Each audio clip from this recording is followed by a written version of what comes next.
Kung naay crisis sa kalibutan, nganong musaka man gyud ang interest rates o kinsa man gyud ang magbuot ana. Ka-journey, sugdan nato sa simple. Unsa man gyud nang interest rates? Bayad na sa paghulam og kwarta. Example, pangutang ka og 100,000, unya ang interest kay 10%. Dili ra 100,000 imong ibalik. Mahimong 110,000. Kana nga sobra nga 10,000 mao na ang interest. Simple ra gid kayo. Interest rates murag renta sa kwarta. Kung gusto ka mo gamit sa kwarta sa laing tao, magbayad ka. Karon, pangutana, kinsa man ang magbuot ani? Sa ato diri sa Pilipinas, ang nag-manage ani kay ang Bangko Sentral ng Pilipinas o BSP. Sila ang nag-set sa direction sa interest rates nga sundon sa mga bangko o sa economy. Pero paminawan ni ka-journey, dili ni kalit-kalit nga desisyon. Regular mag-meeting ang BSP kada tuig para i-review ang economy. Didto nila tan-awon, musaka ba ang presyo, unsay nahitabo sa kalibutan, unsay kahimtang sa Pilipinas ug didto po nila i-decide kung musaka ba ang interest rates, magpabilin ba o ipaubos. Murag meeting sa negosyo. Pero ang ilang gimanage tibuok ekonomiya. Karon, unsa man ilang basihan?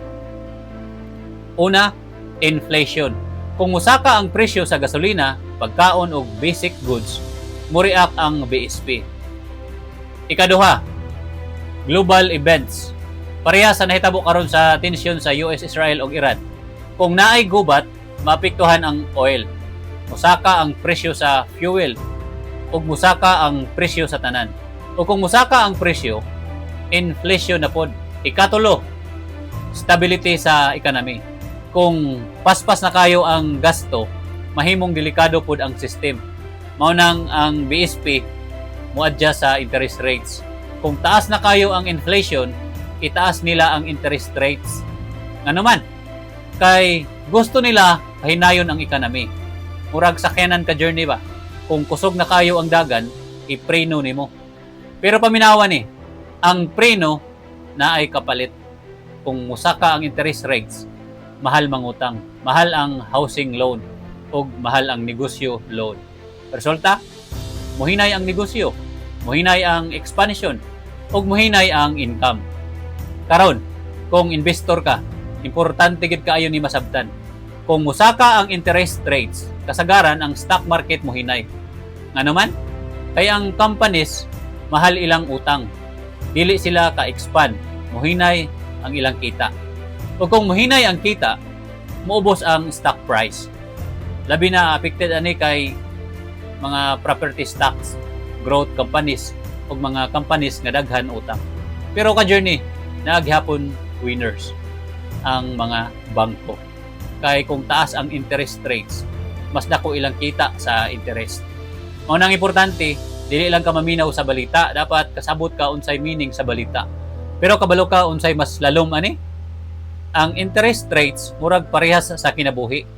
Kung sayon ra kayo ang tanan, dili ka mo grow. Pero kung lisod, didto ka mo disiplina. Didto ka mo mature. Ug didto ka mahimong mas kusgan. Ka-journey, usahay ang krisis dili para gubon ka, kundi para i-correct ka. Dili nato makontrol ang gubat, ang economy ug interest rates.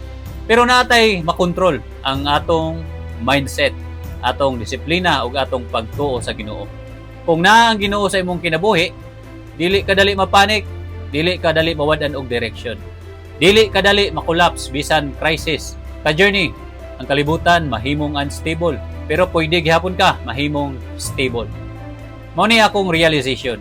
Ang tinuod nga investor dili mahadlok sa crisis. Kay kabalo siya nga ang crisis parte na sa cycle. Pangutanan ako nimo, kung musaka ang interest rates, mo panic ba ka o mo adjust ka? Comment below, adjust kung ready ka mahimong mas wise sa panahon sa crisis. Sa sunod episode ka journey, ato hisgutan ang episode 47. Unsa na ang currency value. Push yourself. Huwag kayo kalimot sa Philippians chapter 4 verse 13. I can do all things through Christ gives me strength. Padayon ka journey.